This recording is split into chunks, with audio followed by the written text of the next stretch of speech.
सलाम, नमस्ते, सत श्री अकाल। मैं हूं रज़ा और आप देख रहे हैं रज़ा ग्राफिक की इंटरनेशनल प्राइम टाइम रिपोर्ट, जिसके अंदर दुनिया भर की बड़ी बड़ी खबर मैं आपको बताता हूं। दोस्तों, पहली और सबसे बड़ी खबर यह है कि हिजबुल्लाह से इस वक्त बुरी तरह से कांप चुका है इजराइल को डर सता रहा है। खबर यह है जो मैं आपको 3 दिन पहले बता चुका हूं और कई बार पहले भी इसकी जानकारी दे चुका हूं कि इजराइल के ही इलाके में हिजबुल्लाह की जो मिलिट्री पोस्ट है उससे अमेरिका और इजराइल को डर सता रहा है। अमेरिका ने खुद हिजबुल्लाह से कहा था लेबनान के ज़रिए कि आप उस इलाके से पीछे हट जाइए। अब खुल्ला हिजबुल्लाह ने इजराइल की उस टेरिटरी से पीछे हटने से इनकार कर दिया है।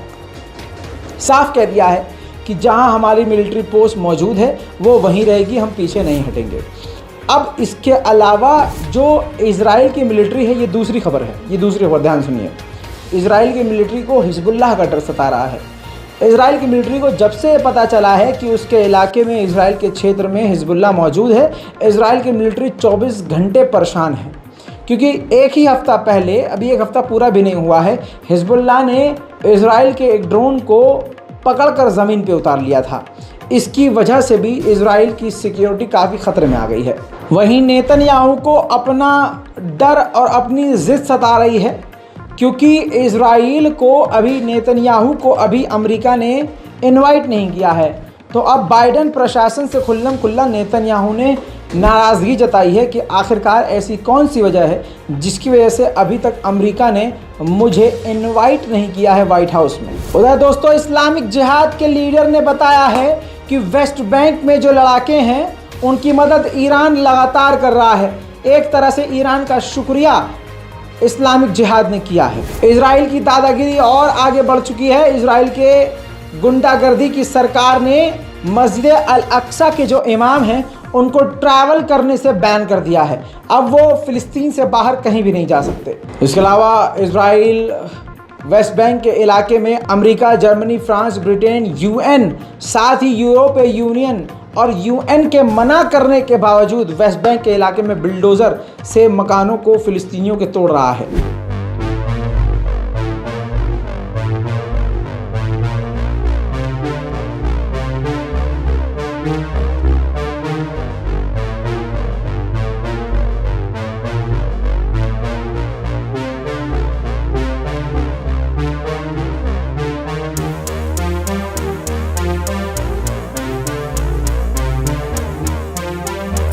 वहीं दोस्तों, इजराइल के अंदर आपको ले चलूं तो इजराइल के अलग 150 सिटीज़ में 26वें हफ्ते में भी लागू हो चुका है इजराइल के खिलाफ, नेतन्याहू के खिलाफ प्रदर्शन।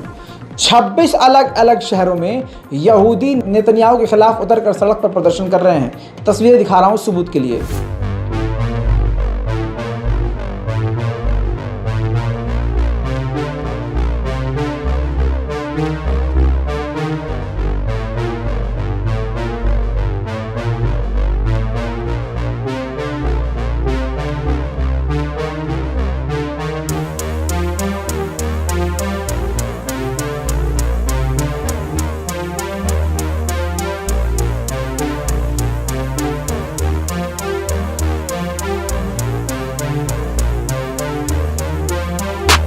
उधर ईरान के फॉरेन मिनिस्टर ने साफ कहा है कि ईरान चाहता है कि मुस्लिम देशों के साथ नॉर्मलाइजेशन करें। इस वजह से मोरक्को और इजिप्ट के साथ हम वेलकम कर रहे हैं ताकि इजिप्ट और मोरक्को के साथ हम अपने रिश्ते ठीक कर सकें। फ्रांस में हिंसक प्रदर्शन अपने ही गलतियों की वजह से, फ्रांस की गलतियों की वजह से जारी है। उस पर से ध्यान भटकाने के लिए फ्रांस की कोर्ट ने ईरान के खिलाफ जो प्रदर्शन को बैन किया था फ्रांस में, वो बैन हटा दिया है। अब ईरान के खिलाफ प्रदर्शन पेरिस में हो सकता है। और सीधी बात यह है, फ्रांस अपने खिलाफ हो रहे प्रदर्शन को दबाने के लिए ये काम कर रहा है। वहीं दोस्तों, अल्बानिया के प्राइम मिनिस्टर ने नाराज़गी जताई है और सख्त लफ्ज़ों में कहा है कि हमारी ज़मीन का इस्तेमाल कुछ फॉरेन ग्रुप्स कर रहे हैं ईरान पर साइबर अटैक करने के लिए। हम उनको तमाम तरीके से सख्त वार्निंग देना चाहते हैं कि ऐसा ईरान के खिलाफ कदम उठाने में हमारी ज़मीन के इस्तेमाल ना करें। उधर दोस्तों, यूरोपीय यूनियन ने एक बेहतरीन बयान दिया है। कुरान पाक को स्वीडन में जलाया गया, जिस पर यूरोपीय यूनियन ने पूरी दुनिया के मुसलमानों के गुस्से को देखते हुए बयान जारी किया है कि स्वीडन में ये जो काम किया गया है ये एक्ट ऑफ प्रोवोकेशन है, यानी भड़काने का कदम है, भड़काने वाली बात है, जिससे पूरे यूरोप में स्थिरता बिगड़ जाएगी, यानी जो बैलेंस है वो बिगड़ जाएगा और ये सरासर गलत है। ये स्वीडन को यूरोपीय यूनियन का एक तगड़ा झटका है। स्वीडन से इतना नाराज हैं कुछ देश, खासकर सऊदी अरब, तुर्की के फॉरेन मिनिस्टर ने आपस में स्वीडन में हुए इस खतरनाक कांड पर, यानी तुर्की और सऊदी अरब के फॉरेन मिनिस्टर ने फ़ोन पर बात करी है। जिस तरह से स्वीडन में कुरान को जलाया गया, इसी मुद्दे पर सऊदी अरब और तुर्की एक ही प्लेटफॉर्म पर आकर बात कर रहे हैं। स्वीडन के आतंकवादियों ने कुरान पाक को तो जला दिया, लेकिन इससे पूरी दुनिया में कुरान पाक और चमक कर निखर आया है। इराक के फुटबॉल खिलाड़ियों ने खेल के मैदान में कुरान पाक को लेकर हाथ में प्रदर्शन किया।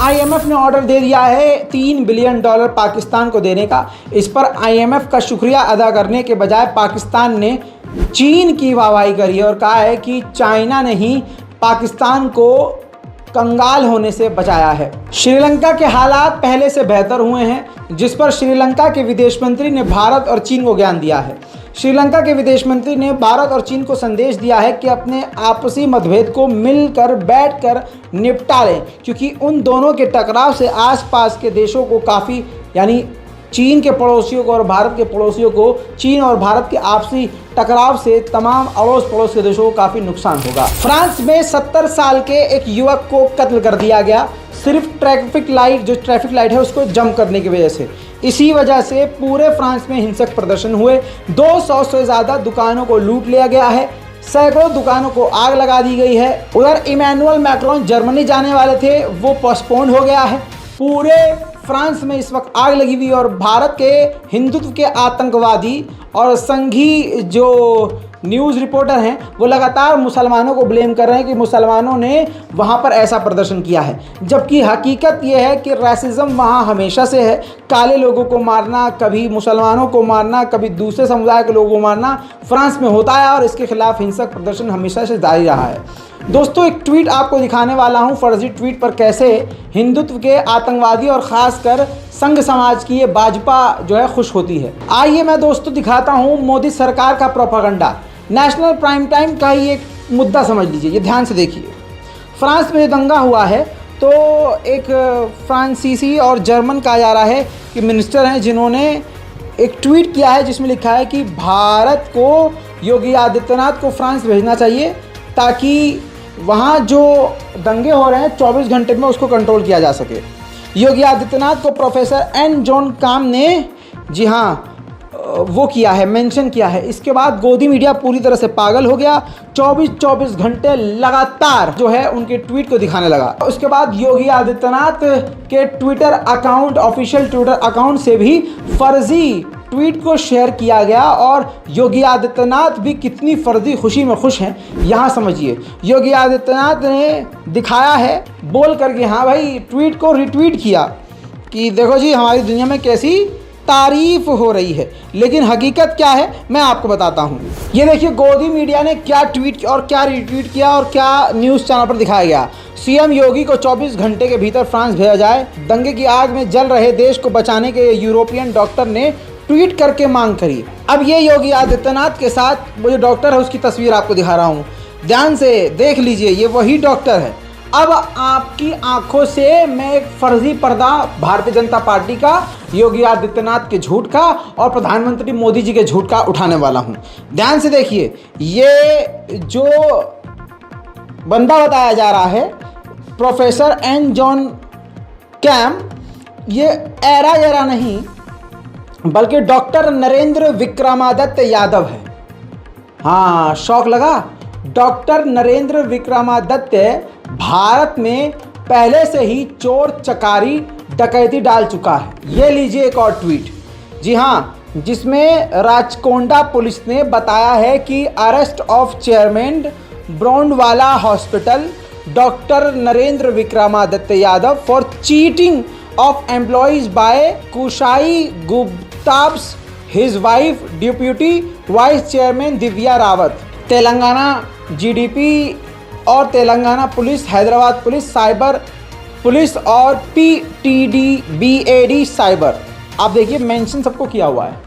बस मैं आपको दिखाना चाह रहा हूँ कि ये भारतीय मूल का व्यक्ति है जिसका नाम नरेंद्र विक्रमादित्य यादव है।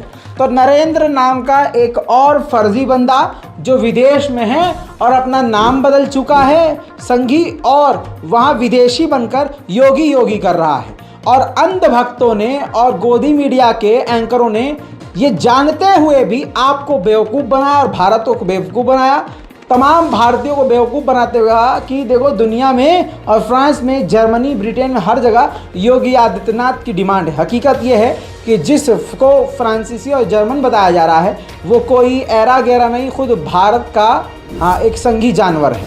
हद ये है कि जैसे भारत में मणिपुर जल रहा है और मोदी जी कभी मेट्रो में कभी कहीं घूमते हुए नजर आ रहे हैं, ठीक वैसे ही फ्रांस में आग लगी हुई है और इमैनुअल मैक्रोन एक कंसर्ट में अपनी बीवी के साथ ठुमके लगाते हुए देखे जा रहे हैं, जिस पर उनकी खुलकर आलोचना हो रही है।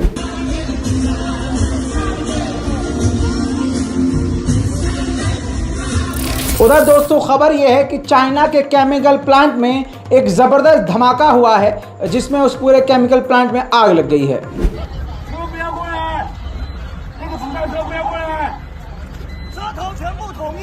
वैसे तो अमेरिका से चीन बात नहीं कर रहा है, लेकिन चीन ने अमेरिका के सर में दर्द करने के लिए एक और बड़ा कदम उठाया है, जिसमें चाइना की मिलिट्री डेलीगेशन यूके और फ्रांस से बात करने के लिए यूके और फ्रांस पहुंची है। उधर ताइवान ने अब जानकारी दी है कि जापान और ताइवान यानी हमारे बेहद करीब रशिया की वॉरशिप एक बार फिर से नजर आई है। दुनिया की तमाम बड़ी बड़ी खबरों में आज और अभी के लिए इतना ही है। इस रिपोर्ट को शेयर कीजिए, चैनल को सब्सक्राइब कीजिए। मैं हूं रज़ा और आप देख रहे हैं रज़ाग्राफी। जय हिंद।